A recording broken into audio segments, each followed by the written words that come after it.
నమస్తే, welcome to our channel. నేను Naresh. Telugu Desam party మొన్న ఎమ్మెల్సీ గ్రాడ్యుయేట్ ఎన్నికల్లో విజయం సాధించిన అనంతరం ఎమ్మెల్యే కోట ఎమ్మెల్సీ ఎన్నికల్లో కూడా విజయం సాధించడం జరిగింది. తాజాగా తెలుగుదేశం పార్టీ ఆవిర్భావ దినోత్సవం హైదరాబాద్లో జరిగింది. ఈ సందర్భంగా తెలుగుదేశం పార్టీ అటు ఆంధ్రప్రదేశ్లో ప్రభుత్వం ఏర్పాటు చేయడం ఖాయం, తెలంగాణలో కూడా కొన్ని సీట్లు సాధిస్తామని చెప్పేసి అధినేత చంద్రబాబు నాయుడు ధీమా వ్యక్తం చేయడం జరిగింది. ఇదే అంశంపై మనతో మాట్లాడడానికి ప్రముఖ నిర్మాత నటికుమార్ గారు ఉన్నారు. సార్ నమస్కారం. నమస్తే.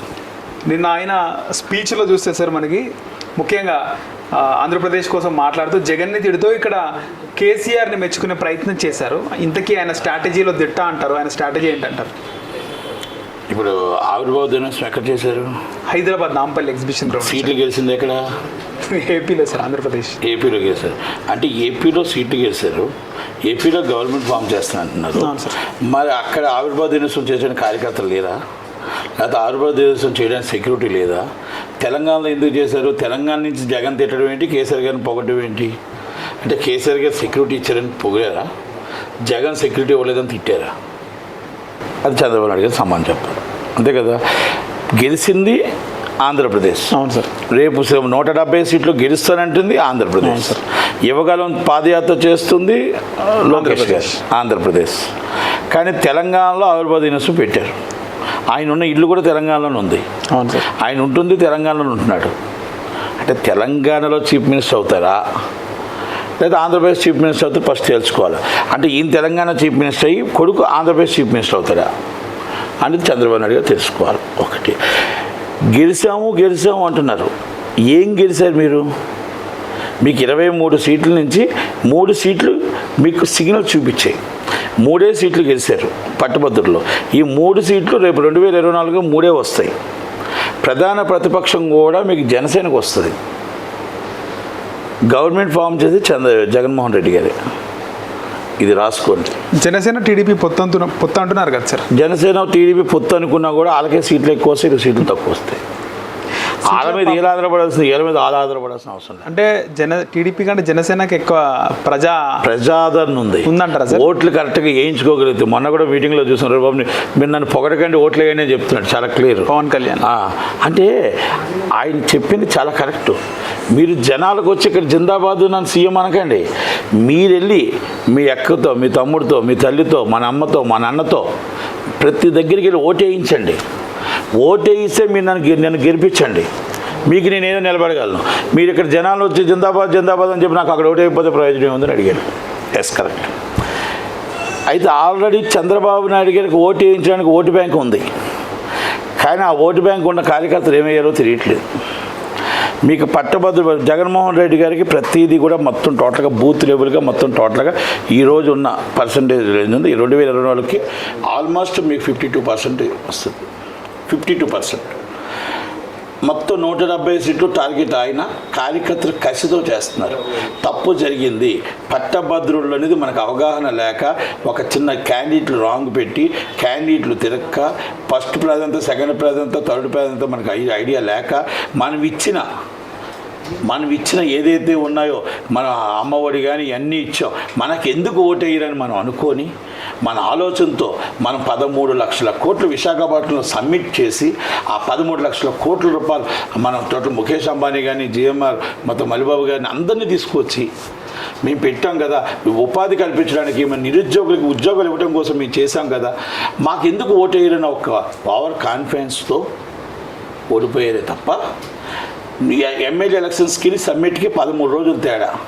ఆ 13 రోజుల తేడాలో ఈ గ్లోబల్ ప్రచారం, చంద్రబాబు నాయుడు గారు చేసిన గ్లోబల్ ప్రచారం పట్టుభద్రులు నమ్మారు.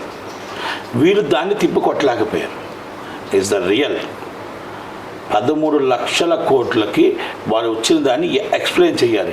ఎప్పుడు స్టార్ట్ అవుతుంది, ఎప్పుడు ఎండ్ అవుతుంది, ఎప్పుడు మనకు ఉద్యోగాలు వస్తాయి, ఎలాగొస్తాయి, ఎక్కడి నుంచి వస్తాయి, ఏ ఊర్లో వస్తాయి, ఏ ఏరియాలో వస్తాయి, ఏ ఉద్యోగాలు వస్తాయి, అన్నీ కూడా ఎక్స్ప్లెయిన్ చేయడానికి టైం సరిపోలేదు.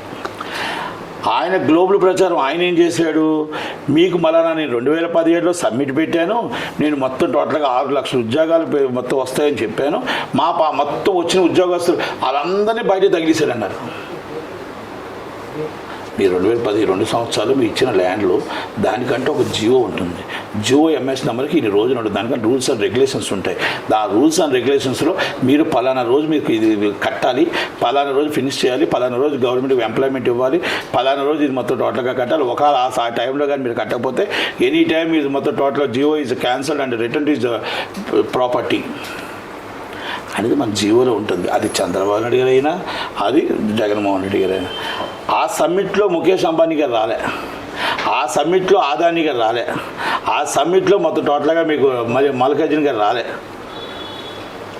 6 లక్షల ఉద్యోగాలకి ఆ రోజు స్థలం ఇస్తే వాళ్ళు ఎవరైతే ఉన్నారో కట్టలేక చేయలేక వెళ్ళిపోయారు. జగన్మోహన్ రెడ్డి గారిని చూసి కాదు, 2 సంవత్సరాల ముందే వెళ్ళిపోయారు. అంటే 2 సంవత్సరాల ముందు పునాది కూడా వేయలేదంటే ఇస్ ద ఫేక్.